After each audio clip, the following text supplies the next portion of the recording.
Hello everyone, welcome to SST College of Arts and Commerce and welcome to SST Edupedia. I am Assistant Professor Manmeet Kaur, Faculty Member of BMS Department. Will be starting with the subject of Innovative Services for the students of TYBMS Semester 6.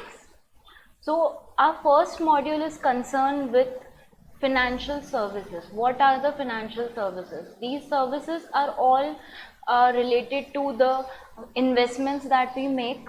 The economy is made up of all the financial services or financial activities that we do. So whatever as occupation that we do are concerned with earning purpose. In return, we want to earn some or the other thing. So financial services is one step ahead of it, where we try to save our money, we try to do different investments and frame a portfolio. So innovative financial services provides you different kind of services.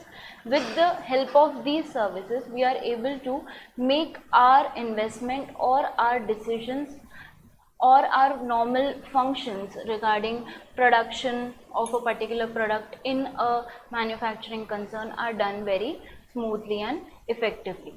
The economy is made of many different segments. They are called sectors. These sectors are comprised of different businesses, and to support certain businesses we need financial services. The companies that are grouped together in a sector provide a similar product or service. For instance, companies offer agricultural services make up agricultural sector. So the corporations or the company that provide financial assistance, they are called financial service sector. So it is a broad range of many activities or services that are provided. For example, advising, undertaking, acting as your or providing you a service of agent, broker. So these all are the financial services that can be provided. Financial services are limited to a activity of financial services. They are limited to the financial motive that we have. Particularly, it can be to earn a certain amount of monetary advantage or a goal in the future. They are professionals, while financial products are the actual goods, accounts or investment they provide. So what are the characteristics of financial service? They are complex. They are of variety. Sometimes we don't understand the variety very easily. So it is complex, it is intangible. We can't see it, but it exists, and it is also inseparable. We can't separate it from our regular activities. Business is working smoothly, but some kind of financial assistance every now and then is needed. It is perishable. It is, it let goes after a particular time. It expires after a particular time that we have taken the service for. And there are varied range or varied types of financial services available in the market, but we have to choose wisely according to our requirement, our budget. We have to choose what is suitable to us or our company. So depending on our requirement and how urgent the tendency of the requirement is, we have to decide accordingly. So financial service sector provides financial services to people or the corporations. This segment of an economy is made up of variety of financial firms. That includes banks also, because bank is the most basic and primary institution or a party who we move to for financial assistance. Investment houses, lenders, finance companies, these are the companies or these are the parties that provide you the services that we expect. Even the real estate comes under the financial service sector a little bit, where brokers are concerned, and insurance companies also comes under the financial service sector. As noted above, the financial service sector is probably the most important sector of the economy, because it is the main support system. It is the pillar, the foundation on which the other sectors and other stages, other departments are framed. So we have to make sure that it works smoothly. lending the world in terms of earning, equity, market capitalization, everything comprises into this. How composition is done, the one part is depository and another part is non-depository. Depository institution takes the money from us or we put money into there. The basic example for this can be fixed deposits. We deposit some money and after a particular fixed period, that maturity, when maturity happens, we are returned with the amount which adds principal amount plus our interest.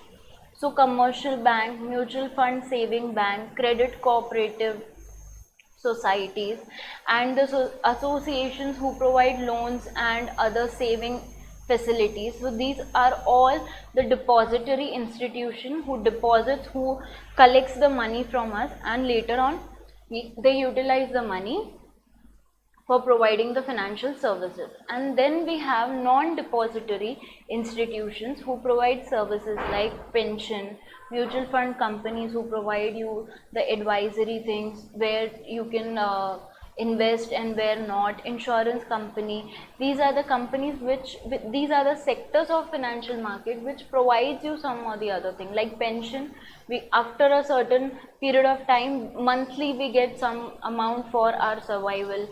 Insurance company is like a security that if our policy expires or if what the policy is for example a vehicle, so after a particular time when the vehicle is damaged or something or an accident, something happens, so we get the claim out of it. Brokerage firms who provide you the brokerage service. Now what are the problems that we face in financial sector? That lack of proper planning.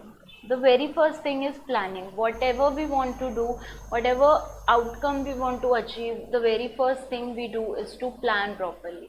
So the planning should be done very effectively. Unfavorable input and output ratio should not be there. Whatever output we are expecting, if the output is difficult to achieve, we have to put double efforts into it. So input and output ratio should be equal. Cost of capital should be kept in the mind, that it should not happen that our cost is increased unnecessary. We should control the cost so that we can earn. Problem of pricing, surplus, raising loans, unnecessary. When we are taking the loans, we are not planned properly. It means budgeting, delegation of authority. The person who is given the authority is not providing the expected service. Internal audit is very important. We do internal audit to correct or to highlight what errors we are doing.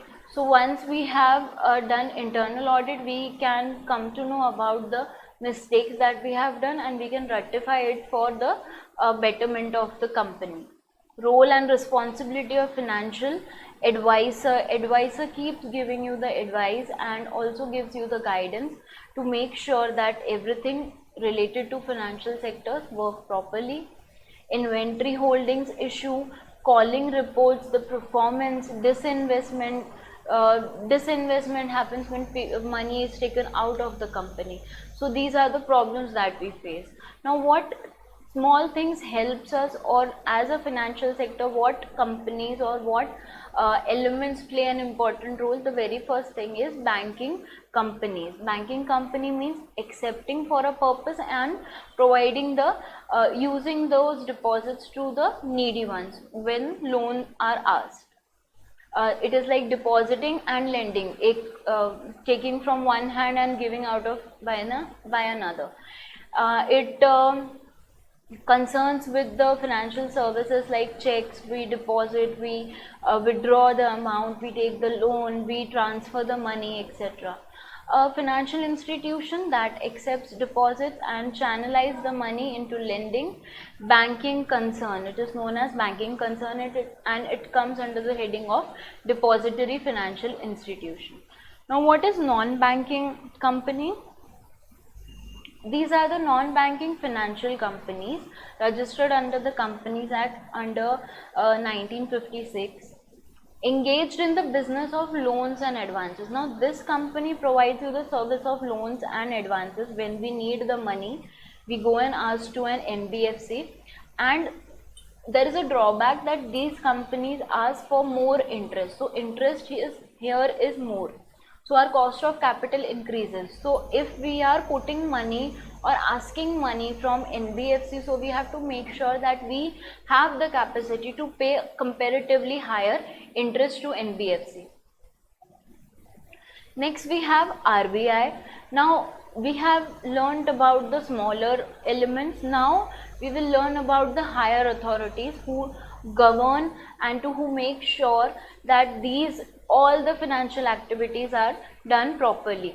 So we have Reserve Bank of India, the Central Bank of India. The main purpose of RBI is to conduct consolidated supervision of financial sector in India, and with that it has the monopoly of the currencies also. So we have to make sure that main concepts are clear, because we have to follow all the rules and regulations provided by the RBI. We keep ourselves updated with RBI's norms, notices, etc., so that we don't miss out and do anything against the law. Next we have Sebi, Securities and Exchange Board of India, is a lending regulatory. Now this one is a comparatively smaller to the RBI, but this Sebi regulates and examines, monitors everything of the market, financial services market. So this is the regulatory firm. It has a wide range of activities and investigating and enforcement activities to do. All the norms and regulations needs to be followed if we are publishing or we are providing our stocks into stock market to collect the capital. We have to make sure that we are following all the rules and norms. Some critics happens, but it happens because of lack of transparency or delay in the decision, but at the end we have to work under Sebi and RBI. So this was about our financial services, basic concepts about the subject we have learned in this session. We will continue in the next session. Thank you.